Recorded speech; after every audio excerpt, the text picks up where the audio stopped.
Do the New York Mets all of a sudden have the best lineup in the National League? It sure looked like it on Friday against the Cubs. We'll talk about it on today's show.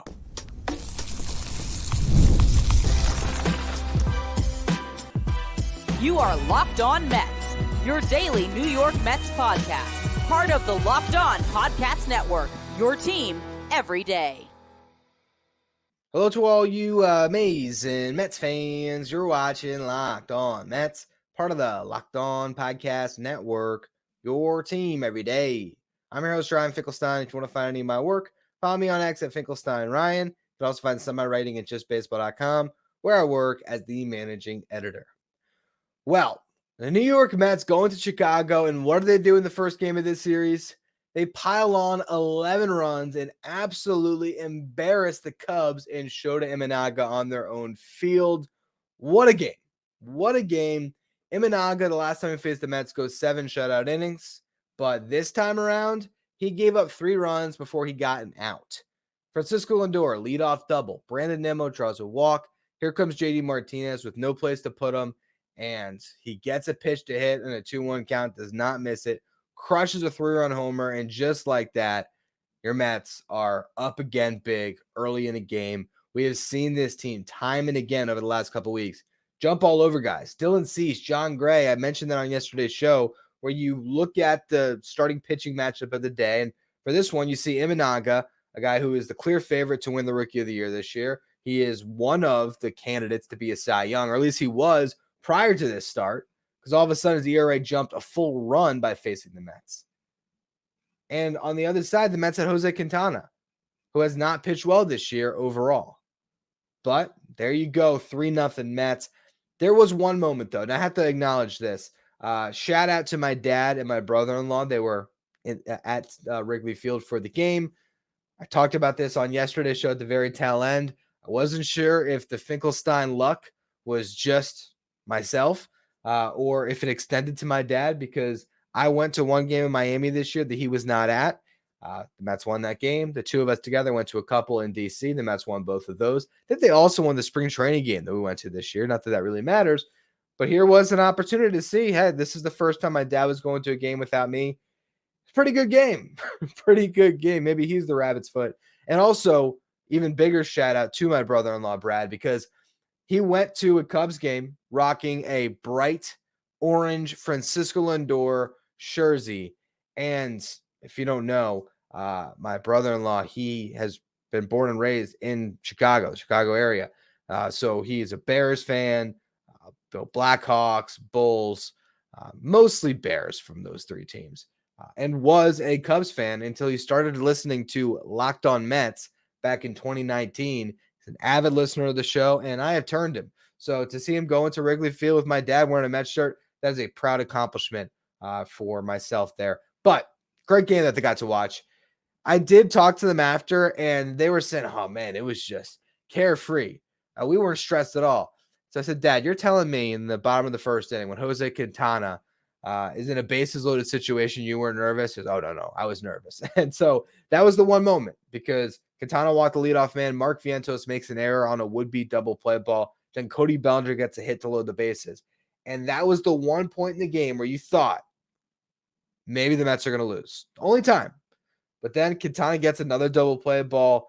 Throw from Vientos wasn't great, but Jose Iglesias made a nice play on it coming off the bag. His throw to Alonso even worse, pulling him off the bag.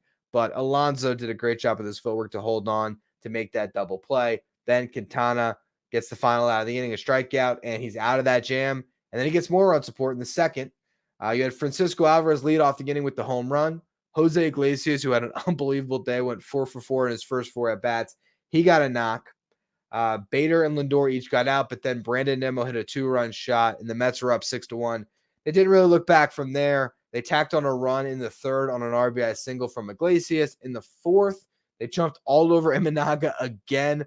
The top of the lineup, Lindor with another double. Brandon Nimmo and JD Martinez each singled, with Lindor scoring on Martinez's single. So there was another run against Imanaga, and at that point, they went to the bullpen. Now, there were still some runners left on from Imanaga, and so his book was not closed. And the Mets got both of them in. Starling Marte drove in one with a ground out where he beat out a double play. And then Iglesias drove in 2 more to make it 11-1 for the Mets. Imanaga goes 3 innings plus 3 batters, allowed 11 hits. Most he allowed this year, I think, was 8 against the Brewers when they hung 7 on him at the end of last month. This was a career high on both hits allowed and runs allowed, 10 earned runs, also home runs allowed, 3 home runs. A guy that outside of that start against the Brewers has allowed 2 earned runs or less in every single outing this year, and the Mets just made him look extremely hittable. Now, was he on? Absolutely not. I mean, that's pretty clear. He was leaving a lot of pitches out over the heart of the plate, but at the same time, there were some good takes in there from the Mets to get themselves into hitters counts where they were, not chasing out of the zone on that riding fastball that can be up and could be really enticing for hitters. They were not, going out after that splitter, although the splitter wasn't great, but it was just a great effort. Solid at bat. They're solid at bat. They're solid at bat. That's what we've been seeing with this Mets team. That's why they have been so hot. We'll talk about in the next segment where they're at for the month of June, because you really can make an argument that they've been the best offense in at least the National League, if not Major League Baseball. And there is some staying power here for this team to continue to be a relative juggernaut offensively. So we're going to go through that a little bit in the next segment. But I want to give all the props to Jose Quintana. Yes, it was a lopsided game, but it's still good to carry your start through the 6th inning and into the 7th to help that bullpen get a day off. To use as few arms as you can out of that bullpen is a big win. And Quintana was able to get 19 outs in this game, allowed 1 run. It was unearned in that 1st inning. Mark Vientos made that error on the double play ball. And so other than that, I mean, it was spotless for Quintana. 4 hits allowed, 1 walk, 8 strikeouts. And you want to know the value of a catcher? Look at Jose Quintana's numbers this year. So 5 starts with Omar Narvaez. He had a 4.61 ERA in 27 1/3 innings pitched. Surprisingly enough, that was the best mark that he had with any of the other catchers the Mets have. With Tomas Nido, 3 starts with him, 7.47 ERA. With Luis Torrens, 2 starts with him, 7.04 ERA. With Francisco Alvarez, 5 starts, a 2.25 ERA, and his last 2 starts have been great. His best set of back-to-back starts all year. No coincidence that Alvarez has been behind the dish for both of them. Really gives Quintana a lot of confidence, really emphasizes throwing low in the zone, making sure he doesn't leave pitches up or he can get hurt. And moving forward, you're going to see that. Jose Quintana will not throw to another catcher this year other than Francisco Alvarez, barring injury. I mean, that's just cut and dry at this point. I think Sean Manaea might be the same thing. They're going to have to be really selective with when they get Torrens back there, because some of these guys just love Alvarez so much.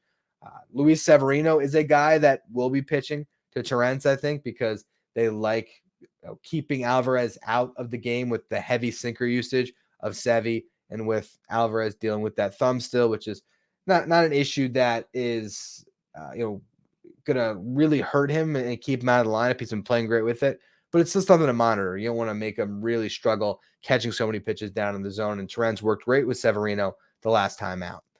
Now, Severino will be pitching on Sunday, so a little change in the schedule there, as the Mets maybe look to avoid having him face his former team that knows him better than anyone in the Yankees. Now, David Peterson will start in that series against the Yanks. When it comes to the relievers, Adam Ottavino got 5 outs. Drew Smith got 3. Very interesting when those guys are pitching in the mop-up duty, the blowout games.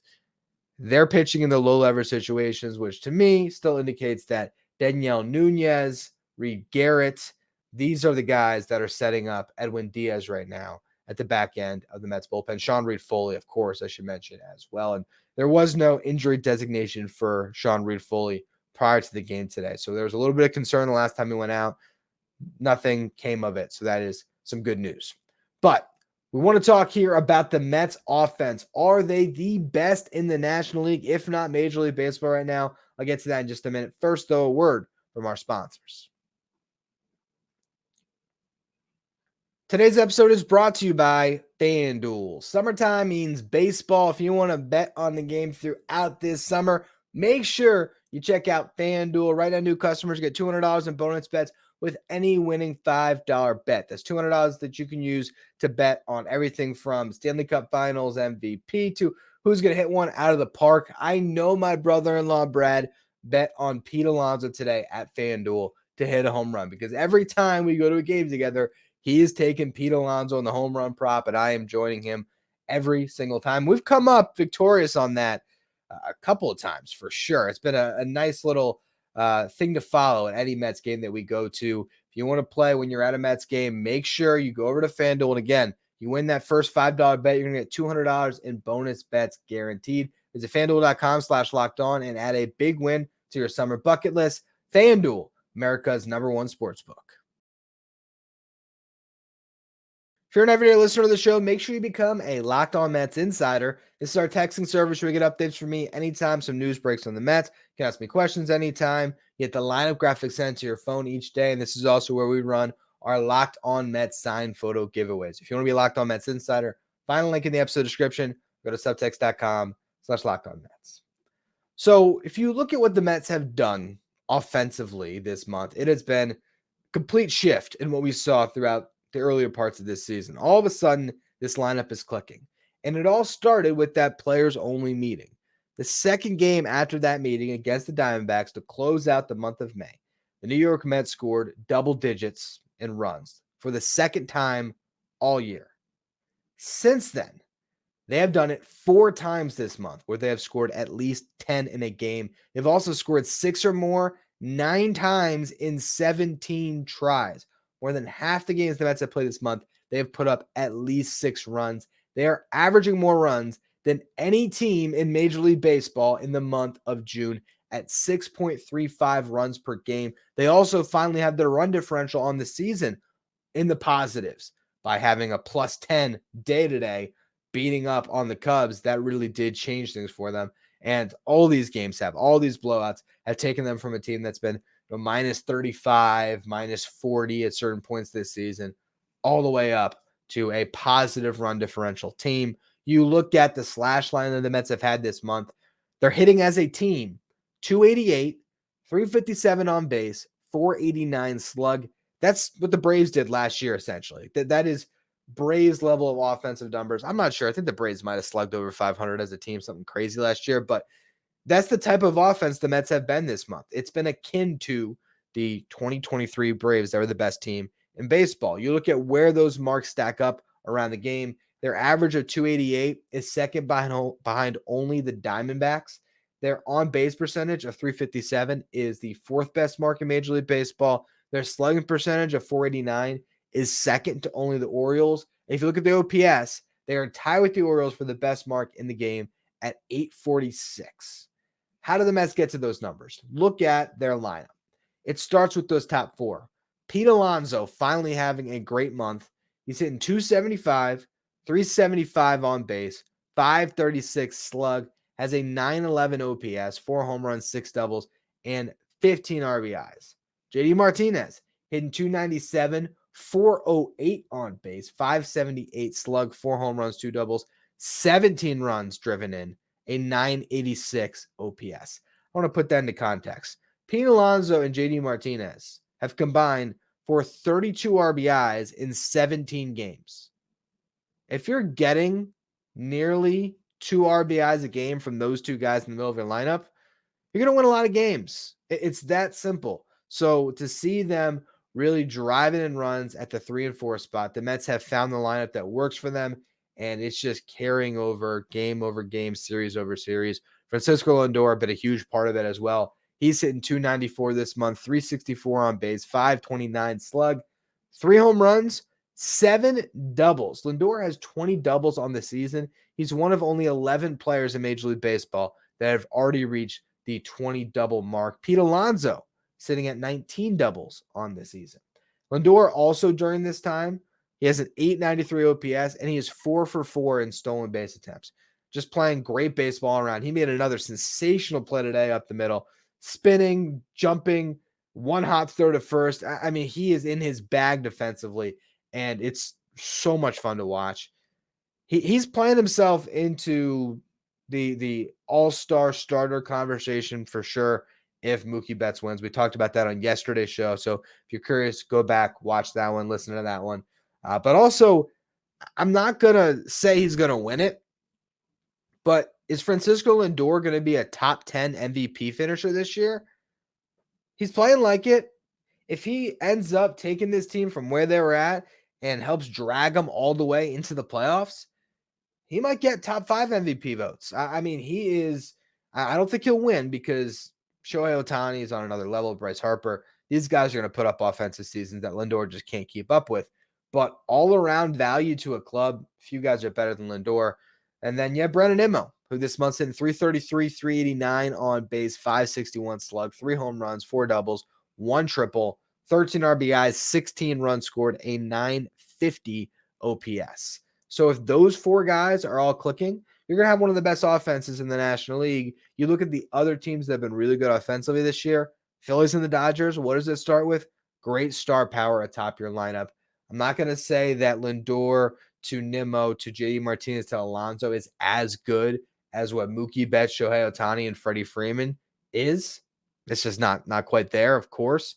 But can that 4 compete with any team in baseball and put up runs? Absolutely. Now, beyond those guys, you have Starling Marte hitting 311 this month, 367 on base, 467 slug. He's got an 834 OPS. You have both Luis Torrens and Francisco Alvarez hitting 333. You have Mark Vientos, who's been struggling a little bit, yet his struggles have been a 767 OPS, 3 home runs and 2 doubles on the month. That's not bad numbers. And then you have Jose Iglesias hitting 464 with a 516 on base and a 536 slug. I mean, at some point, he's got to be your starting second baseman. He's got to be, because Jeff McNeil's the one guy who struggled in this lineup. Him and Bader, to a certain extent. Bader's got a sub 700 OPS on the month, but it's in the high 600s. Jeff McNeil's OPS is 447. He is playing himself out of the lineup. Iglesias is playing himself into the lineup. I do want to make one note, though. In AAA this year, Iglesias had heavy splits. Against left-handed pitching, 994 OPS. Against right-handed pitching, 678 OPS. I would not count Jose Iglesias to carry this over when he faces righties. If he was to be the everyday second baseman, I think his numbers would take a real dip. He is killing it against lefties. He should be there every single game for the rest of the season at second base against left-handed pitching. But you might need to find a better left-handed complement for him. It could be McNeil if he can pull himself out of this, or maybe it's somebody else down the line. And we'll talk about one of the options again. Had another nice game. That's Brett Beatty, but I really just want to look at all the hitters in the Mets farm system right now. We're going to do a breakdown of our Friday farm report that we typically do on Fridays. We're going to cover the hitters today, pitchers tomorrow. So let's talk about the bats in just a minute. First, though, a word from our sponsors. Today's episode is brought to you by PrizePicks, America's #1 fantasy sports app with more than 3 million members. It is the easiest and most exciting way to get on the action while you watch your favorite sports and players. You just pick more or less than 2 or more player stats, and you watch the winnings roll in. PrizePicks has something for every sports fan, from baseball to basketball. You got the WNBA on there right now, to League of Legends, and everything in between. You can pick from multiple sports on the same entry. So you can take Pete Alonso's fantasy score tomorrow, which is set at 7. So if he has a better game than that, if he hits a home run, he's going to get there on that fantasy score. And then you could also look at, maybe it's a WNBA star you want to put in there. Maybe you want to look at League of Legends. There's a lot of ways you can play over at FanDuel with quick withdrawals, easy gameplay, and an enormous selection of players and stat types to choose from. PrizePicks is the #1 fantasy sports app. PrizePicks also offers weekly promotions and special offers for the biggest moments in sports. Download the PrizePicks app today. Use the code LOCKEDONMLB for a first deposit match up to $100. Again, download the PrizePicks app today. Use the code LOCKEDONMLB for a first deposit match up to $100. Pick more, pick less. It's that easy with PrizePicks.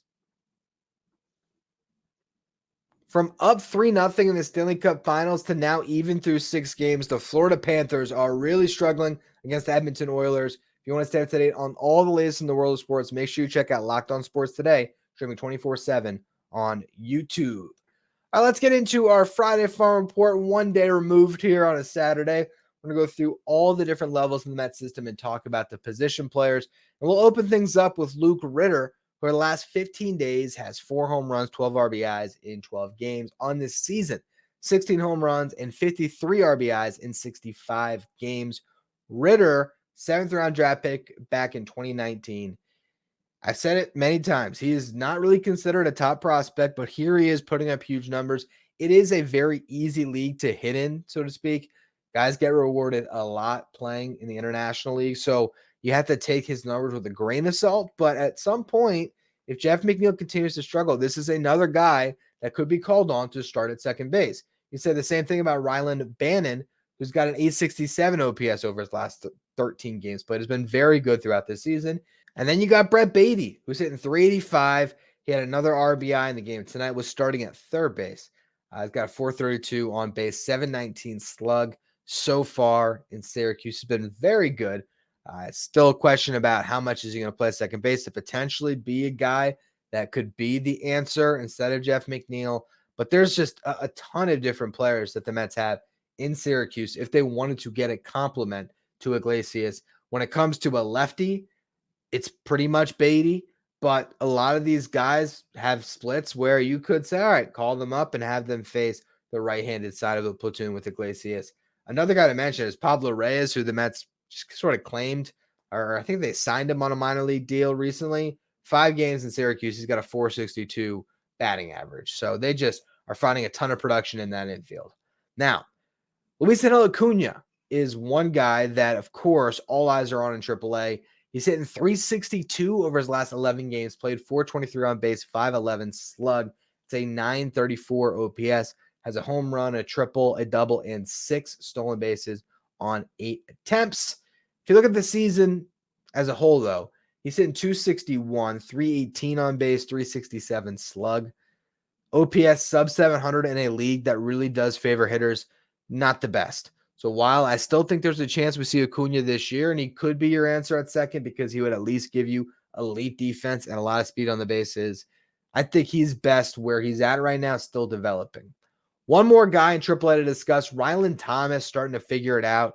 Guy that started the year in AA, got a promotion. He's now hitting 286. Over his last 10 games, he's hitting 286. With a 342 on base, 743 slug, a 1.085 OPS, which is great. So far now, across his entire time in AAA, he's got a 779 OPS, which is right in line with what he did in Binghamton this year with the 783 OPS and about the same sample size. I think he's probably a fourth outfielder by the time he reaches the big leagues. And you, of course, have to question the league he's in as far as the offense. But this is a guy that's pretty much hit everywhere since the Mets drafted him. So definitely a name to watch. He's, again, not really considered some uber prospect, but could he be a big leaguer for some time? Potentially. You got to really credit the way he has skyrocketed through the system. AA, Ryan Clifford is the guy to watch.